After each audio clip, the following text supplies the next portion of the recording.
Hello everybody, welcome back to Mass Effect. For you guys tuning back in, the first thing you probably notice is, hey, this is not the Citadel Tower. And I'd say, that's very perceptive of you, because it's very clearly not. No, in fact, this is the Alliance docking bay. Now, how did we get here? That's kind of a funny story, because if you look here, this was our save time, 2 hours and 6 minutes on the 13th of February. And this save that we're on right now is a week later and an hour later. So you're probably wondering, where was that hour? What did we miss? You missed a lot. You missed all of this. And you missed me picking up all of these. So what happened, right, is I participated in something that I called the Citadel-a-thon, which is it happens at least a couple times every game in which you just walk around the Citadel, picking up side quests, talking to people, and it's some of the most boring content in an RPG I've ever seen. And I recorded all of it, only to learn when I went to go edit it all together into a big, massive episode that would go up as a single bit so people could skip it if they wanted to. I realized that something had messed up Shadowplay in about the first 5 minutes of recording.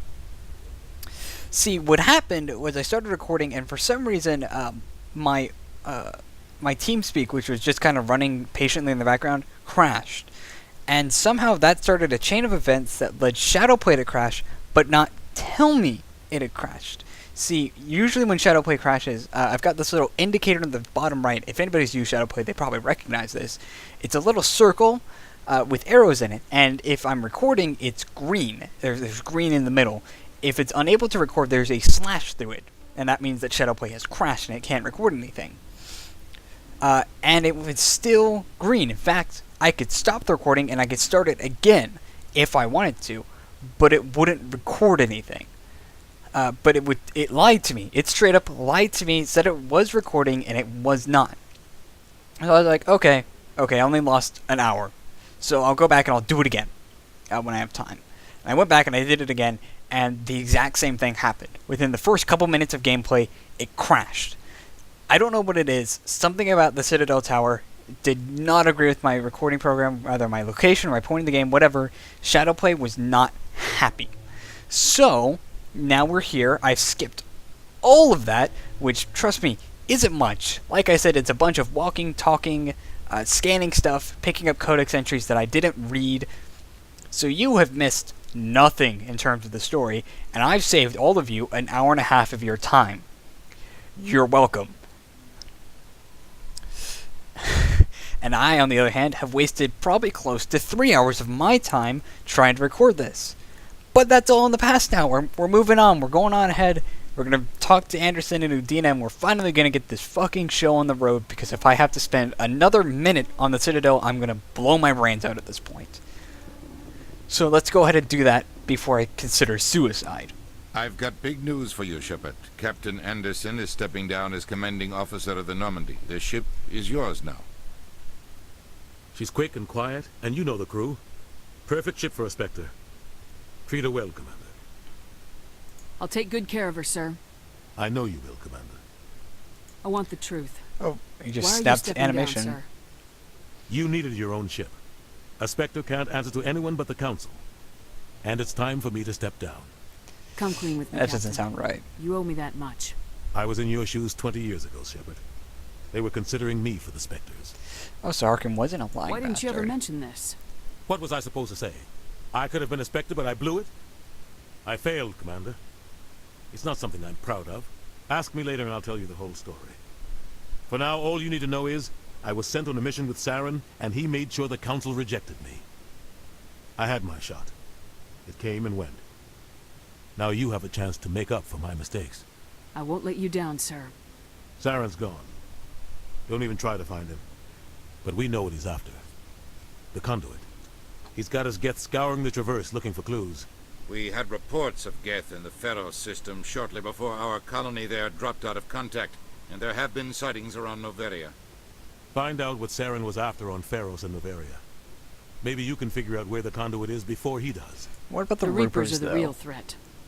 I'm with the Council on this one, Shepard. I'm not sure they even exist. But if they do exist, The conduit's the key to bringing them back. Stop Saren from getting the conduit, and we stop the Reapers from returning. I'll stop him. We have one more lead. Matriarch Benezia, the other voice in that recording. She has a daughter, a scientist who specializes in the Protheans. That could be useful. We don't know if she's involved, but it might be a good idea to try and find her. See what she knows. Her name's Liara, Dr. Liara Tassoni. We have reports she was exploring an archaeological dig on one of the uncharted worlds in the Artemis Tau cluster. Well, I think I'll start Sounds there. like we should head for the Artemis Tau cluster. It's your decision, Commander. You're a Spectre now. You don't answer to us. But your actions still reflect on humanity This is as a basically whole. the game You saying, make a mess hey, and we're going to I stop get holding stuck your hand and together. you're going to be free to explore and do whatever the hell you want to do. I'll take care of Saren. You take care of the political fallout. Not exactly the answer I was looking for, Shepard. Remember, you were a human long before you were a Spectre. And you were scum way before I knew I have you, a meeting so to get to. whatever. Captain Anderson can answer any questions you might have. So, Yes, Commander? So what about that, How are you oh, well, holding how are you up? holding up, first of all? How you Honestly, doing? Feelings hurt? this isn't Need how to talk? I pictured my Need a shoulder career cry coming on? to an end. Pushing papers really isn't my thing. But you're the one who can stop Saren. I believe in you, Shepard. If that means I have to step aside, so be it. Yeah, what about the Saren thing you said you talked Tell me what happened with you and What's Saren that? 20 years ago. It's close to 20 years ago now. Ambassador Goyle was our representative here on the Citadel. Like Udina, she wanted to get a human into the Spectres. She chose me. Oh, it's The Council Goyle. sent Saren to Udina keep an didn't eye even on me. wasn't and even evaluate ambassador my back then. performance, just like they sent Nihilus to keep tabs on you. Why weren't you honest with me? It's not something I'm proud of. Yeah, we've I already had a been over chance to that. become the first human Spectre, and I failed. Saren made sure of that. I think I deserve the whole story. Wow, We that's got why I was so intel on a angry rogue about it. scientist Jesus being Christ. funded by Batarian interests. He was trying to set up a facility to develop illegal AI technology out in the Verge. Alliance Intel had done all the work, but the Council wanted a Spectre involved. We compromised. I was assigned to help Saren in his investigation. We tracked the scientist to a refining facility on Kamala. He was hidden away somewhere inside, protected by an army of Batarian mercenaries. The plan was simple. Sneak into the plant, capture the scientist, sneak back out. Quick, quiet, and a minimum of bloodshed. I'm guessing things didn't go as planned. Oh, there's a lot of Saren bloodshed. and I split up to cover more ground. Then about halfway through the mission, there was a massive explosion in the refinery core. Officially, it was ruled an accident, but I think Saren detonated it on purpose to draw off the enemy guards. Was anyone hurt? How many Oh, casualties? you don't The know the explosion story. tore the refinery to shreds. The whole place was on fire. Black chemical clouds poured out into the atmosphere. Nobody inside survived. There was a camp for the workers and their families nearby. Between the fires and the toxic fumes, the final death count was over 500. Mostly civilians. Saren didn't care. The target was eliminated. Mission accomplished. And I ended up taking the blame. That ended all talk of me joining the Spectres. Saren caused the explosion. How'd he pin it on you? In his report, Saren accused me of blowing his cover. He said it was my fault the guards were ready for us. He claimed that's why it turned into a massacre. Saren's report was all the proof the Council needed to kill my chances of becoming a Spectre. Don't blame yourself, Captain. I don't. I blame Saren. Good. I think he wanted things to go bad. He was looking for an excuse to blow that refinery. Maybe he just likes the violence.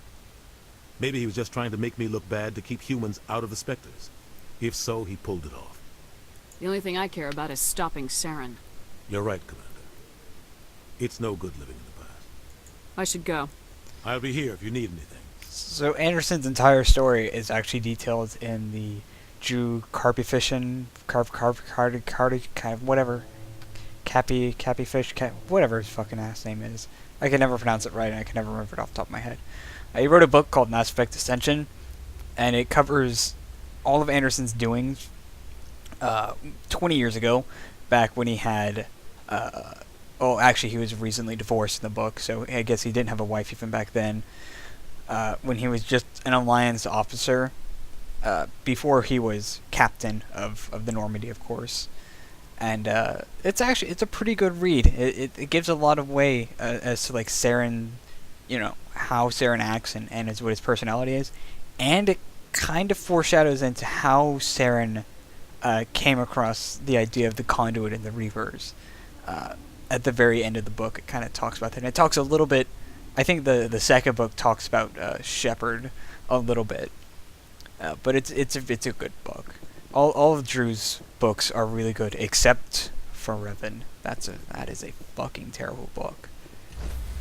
But that is neither here nor there. That's a Star Wars book, and we're not talking about Star Wars. We're Stand talking by, about Mass shore Effect. party.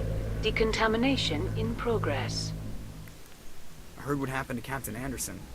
Survives 100 battles and then gets taken down by backroom politics. Just watch your back, Commander. Things go bad on this mission, you're next on their chopping block. Saren's out there somewhere, and we're gonna find him. Everyone on this ship's behind you, Commander. 100%. Intercom's open. If you got anything you want to say to the crew, now's the time. This is Commander Shepard speaking. We have our orders. Find Saren before he finds the conduit. I won't lie to you, crew. This mission isn't going to be easy. This began with an attack on a human settlement in the Traverse. But we know Saren won't stop there.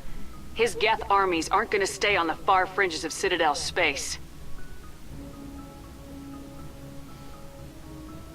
Our enemy knows we're coming. Wherever he searches for the conduit, we'll be there. We will hunt him to the very ends of the galaxy and bring him down. Humanity needs to do this. Not just for our own sake, but for the sake of every other species in Citadel space.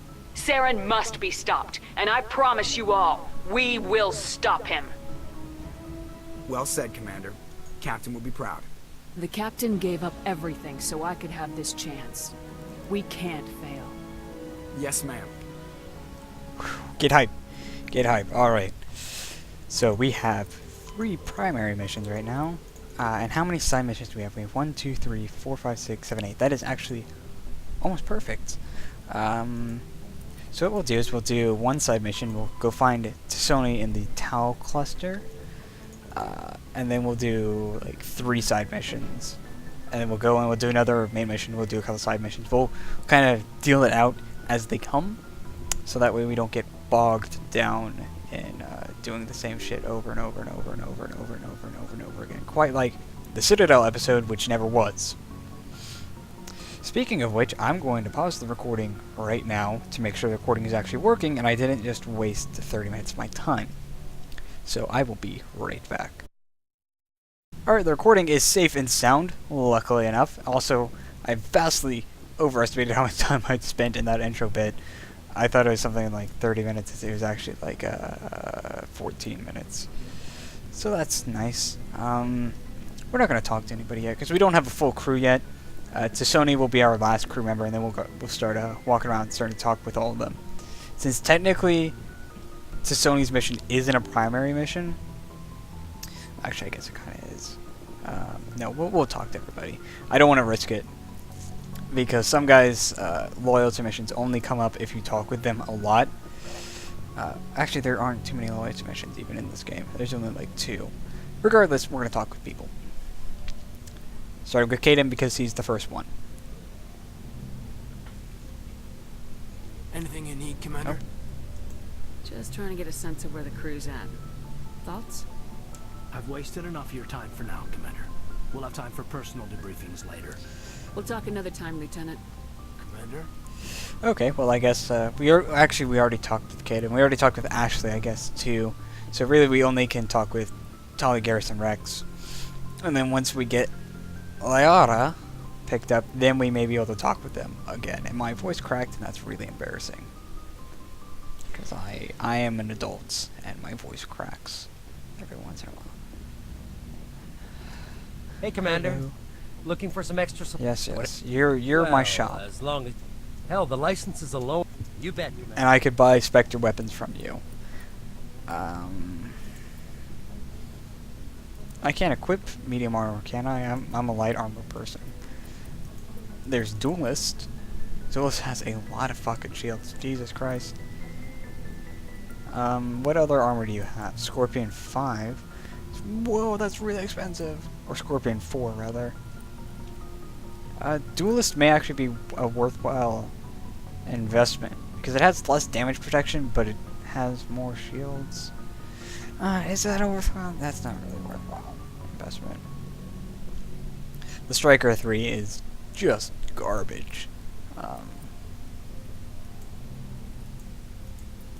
Like, I have complete advantage over a pistol which is 2 models better than mine.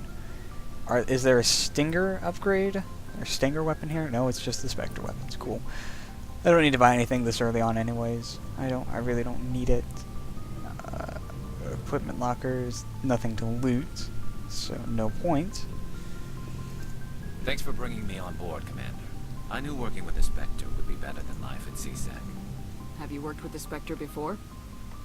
Well, no, but I know what they're like. Spectres make their Careful. own rules. You're free to handle things your way.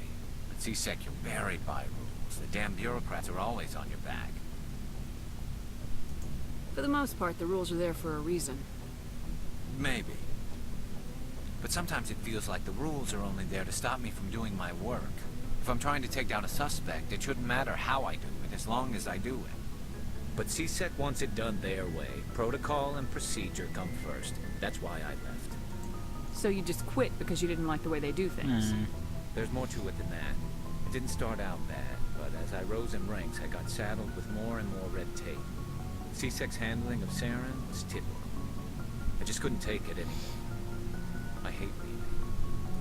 I hope you made the right choice. Dude, I really totally get Well, you. that's sort of why I teamed up with you. It's a chance for me to get off the Citadel, see how things are done outside CSEC. Either way, I plan to make the most of this. Glad to hear it. And without CSEC headquarters looking over my shoulder, well, maybe I can get the job done my way for a change. If getting the job done means endangering innocent people, then no. We get the job done right, not fast. Got it? I wasn't trying to. I understand, Commander. You're fucking better. You'll learn your voice soon enough, Garrus. Nice One way or the shit, other. Shepard. What can I do for you? Personal What's your inquiry. story, Rex? There's no story. Oh, come on. Go ask the Quarian if you want stories. You Krogans live for centuries. Don't tell me you haven't had a few interesting adventures. Well, there was this one time the Turians almost wiped out our entire race. That was fun. I heard about that. You know, they almost did the same to us. Oh, that's wrong. It's not the same. Oh, that's wrong. Oh, that's the wrong. You blew it, Shepard. It seems pretty much the same to me. You blew it. So your people were infected with a genetic mutation? Oh, you fucked up. An infection that makes only a few in 1,000 children survive birth? And I suppose it's destroying your entire species? I suppose it isn't all the same. You're right. Holy I shit, don't you're so expect right. you to understand, but don't compare humanity's fate with the Krogan. Trust Sorry, me. Rex. I wasn't trying to get you upset. Your ignorance doesn't upset me, Shepard. As for the Krogan, I gave up on them long ago. The genophage infected us, but it's not what's killing us. What can you tell me about the genophage? Ask the Tell me more Solarians about the if you want genophage. Details. They made it. All I know, it makes breeding nearly impossible. Thousands die in stillbirth, and most never get that far. Every Krogan is infected, every one. And no one's rushing to find a cure. Why don't the Krogan try to find a cure? Because a Krogan When scientist was the doesn't last exist. time you saw a Krogan scientist? Yeah. You ask a Krogan, would he rather find a cure for the genophage or fight for credits? He'll choose fighting every time. It's just who we are, Shepard. I can't change that. Nobody can. But you're the only ones that can change that. See, that's the problem. Are your people really dying? We're sure not getting any stronger. We're too spread out. None of us are interested in staying in our own system. Lots of species have left their homes and prospered. But they go to colonize new worlds. We're not settlers. We're warriors. We want to fight. So we leave. Hire ourselves out. And most of us never go back. So long, Rex. Shepard. Krogans are a really tragic story. Also, the idea of the Genophage has always been fascinating to me. 'Cause it's such a really specific thing. And it's really...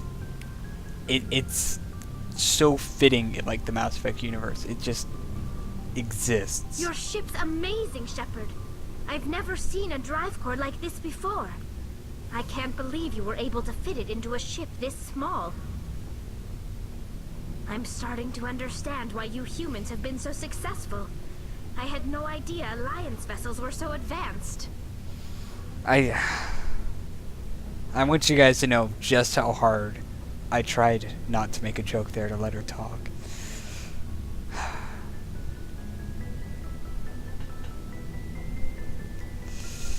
And well, this ship's special. Cutting-edge technology. A month ago, I was patching a makeshift fuel line into a converted tug ship in the flotilla. Now, I'm sitting on board one of the most advanced vessels in Citadel space. Not one of, I the have to most. thank you again for bringing me along. Traveling on a vessel like this is a dream come true for me. So I take it you're I into had no idea you ships. found ship technology so interesting. How could you not, Shepard? It You're an comes with being engineer. a Quarian. The migrant fleet is the key to the survival of my people. Ships are our most valuable resource. But we don't have anything like this.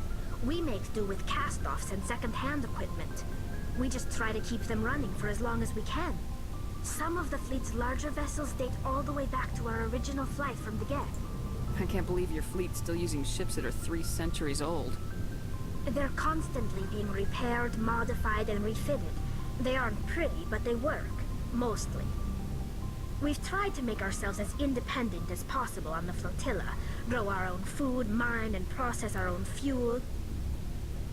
But some things we just can't make on our own. A patch to maintain the hull integrity requires raw materials we just don't have. That's why our pilgrimages are so important. Oh, that's a lot of talking. I want to know more about the pilgrimage. I immediately regret my When decision to people talk with reach everybody. maturity, we leave our birth ships and seek acceptance with a new crew. It's necessary to maintain genetic diversity among the fleet. But no ship wants to accept someone who will be a burden on them. So, to prove our worth, we embark on a pilgrimage.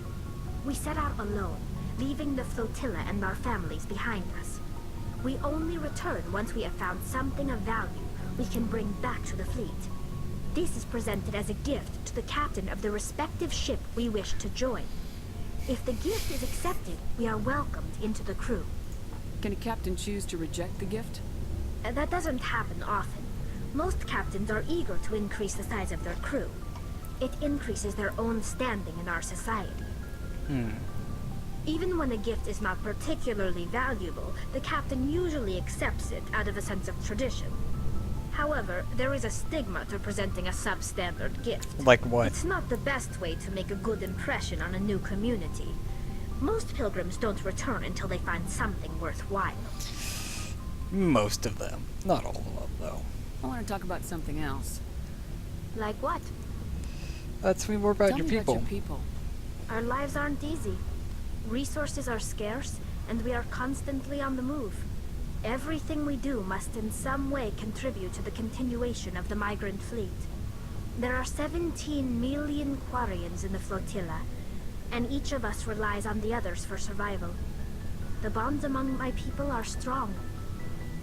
Unfortunately, we have had to surrender many of the freedoms and civil liberties other species take for granted. What kind of freedoms?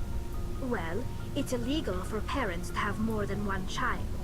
If our population grows too much, it would strain our resources to their breaking point. Of course, we also can't allow our numbers to become too few. If our population is in decline, the rule against single births is temporarily repealed. In extreme cases of population decline, incentives are even offered to encourage multiple births, though the Conclave hasn't had to take such measures in nearly a century. That's your government. The Conclave is our civilian branch of government. Each See, ship can elect a representative. remember what I was talking to serve about, on like the organic conclave and make dialogue? decisions that affect Here's more the fleet examples, as a like, whole. oh, I'm talking, On matters that and I drop affect an this term, individual ship, conclave. however, the In a lesser captain has the RPG, final it'd be like, say. what's the It's a conclave? tradition that Here, dates back Shepard to makes the early assumption days, when the conclave fleet is was your governed by government martial and law. responds as such. Fortunately, Like they're most actually a captains person. nowadays are smart enough to have an elected council from their crew to give them advice and guidance. So the ultimate power rests with elected officials? Fucking course it does. In practice, the conclave and the respective council for each ship tend to set the rules that govern our daily lives. But in theory, we are still under military jurisdiction. The 5 top-ranking military officials in the fleet serve on the Admiralty Board. These 5 have the power to overrule any decision by the conclave in case of emergency. To do so requires unanimous agreement among the Admiralty, and they can only do this once. After that, the entire board must resign their posts. It's a safeguard that served us well. In nearly 3 centuries, the Admiralty Board has only overruled the conclave 4 times. There are 5 people on the council. There it is. Trying to see if I remember my lore well. There's Ron, Chorus, Garrel, Zora. Isn't Zora? Zora's an admiral, isn't he? And then there's the tech chick, whose name begins with like an X or something. Oh no, I feel bad. I can't remember her name. Whatever. I remember the important ones: Ron, Chorus, and Garrel. And that other one's gonna bother me. I want to know more about the Geth. I doubt I can tell you I'll let this anything we dialogue don't go while I already try and think know. of that. It's been almost 3 centuries since they drove my people into exile. All I know is the story of their origins, what they were when we created them, and how they turned on us. Interesting. The Geth were originally created to serve as an automated manual labor force. Initially, their intelligence was as limited as any VI. Over time, we made small modifications to their programming to allow them to perform more varied and complex tasks, bringing them closer and closer to true AI status. How come the council didn't step in and stop you? This wasn't true AI research. We may have been skirting the bounds of the law, but we never did anything that was actually illegal. The changes were so insignificant, so gradual, that we were able to control them. Or so we thought. But one thing we underestimated was the power of the neural network. 1 million Geth thinking simultaneously created an inherently unstable matrix. So the Geth share brain power? Many of the Geth's logic systems were designed to work in concert with other nearby Geth. Basically, the more of them you have in the group, the smarter they are. So there's some sort of group consciousness? No. No, nothing like that. They cannot share sensory data or information. No, but they Their can. programming cannot handle that much simultaneous input. Selectively, they can. Each Geth maintains an individual awareness and identity. The neural network only operates on a process-based level. It's basically the synthetic equivalent of a subconscious. But when they're in close proximity, they can coordinate low-level functional processes, freeing up more capacity for original or independent thought. I don't get it because That I'm an doesn't make any idiot. sense.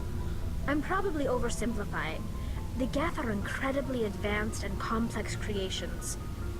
All you need to know is that they get smarter when they gather in large numbers. And that's really all As you we need built to more know. and more Geth, their effective intelligence became more sophisticated, more abstract. One day, a Geth began to ask its Quarian overseer questions about the nature of its existence. Am I alive? Why am I here? What is my purpose? As you can imagine, this caused a near panic among my people. I don't see what's so bad about those questions. The Geth were created to engage in mundane, repetitive, or dangerous manual labor. That's fine for machines, but it won't satisfy a sentient being for long. The Geth were showing signs of rudimentary self-awareness and independent thought. If the Geth were intelligent, then we were essentially Which using they them as are, slaves. and you were. It was You're terrible inevitable people, the newly but that's not sentient for me Geth would to bring up rebel just against yet. their situation. We knew they would rise up against us, so we acted first. A general order went out across all Quarian-controlled systems to permanently deactivate all Geth. The Geth responded to this order violently. Hey, you can't blame them for fighting for their survival. We had no other choice. The Geth were already on the verge of revolution. By acting quickly, we had a chance to end the war before it began. The hope was that most of the Geth would still be little more than machines, incapable of organized resistance. But they had progressed much further than anyone anticipated. You fucked up. The war was long and bloody. Millions upon millions of Quarians died at their hands. In the end, we were forced to flee our own homeworld. We feared the Geth would pursue us, but they never came beyond the Veil. Now we drift through space, exiled, searching for a way to reclaim what was once ours. So, I'm a huge fan of the Geth. I quite like the idea of the Geth. I like the idea of sentient AI. And the Geth have always been kind of an enigma to me that my understanding has kind of evolved with over the years. When I first started, I really didn't know what a Geth was, and what it meant. And the game flat out says, like, oh, all you really need to know is they grow smarter in groups. And that's the developer saying, look, don't think about it too hard. They get smarter in groups, and that's all you need to know. But this bothers me because as a computer engineering student, I want to understand what makes the Geth tick. So, I have literally hurt my brain on several occasions trying to understand the subtle programmings of doing it. Basically, all of the Geth programs are software, and they're stored in server hubs, and they communicate to platforms, the physical bodies that we've been shooting at, via extranet links. Basically, it's like remote desktop kind of sorta, but not really also. And when these they can be downloaded into these platforms, right? And when they're in these platforms, they can communicate to each other wirelessly, of course. Now, a single Geth brain is small. It's feeble. It really only has enough data to comprehend small tasks. When they're together, the brains work together. You know, in large groups. If you have two, then the neural processes, the processes for movement, are reduced because these two are more powerful together than they are apart. They're greater than the sum of their parts. Like real processors work, like real GPUs and SLI systems work, kind of like that. And you also have things like prime units, and prime units have more than one Geth program downloaded into them.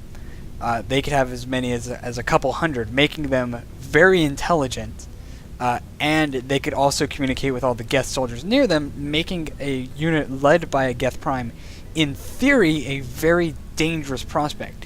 Now, of course, this AI really doesn't exist in-game because it's a very difficult thing to program, but in the terms of lore, that's kind of how it works.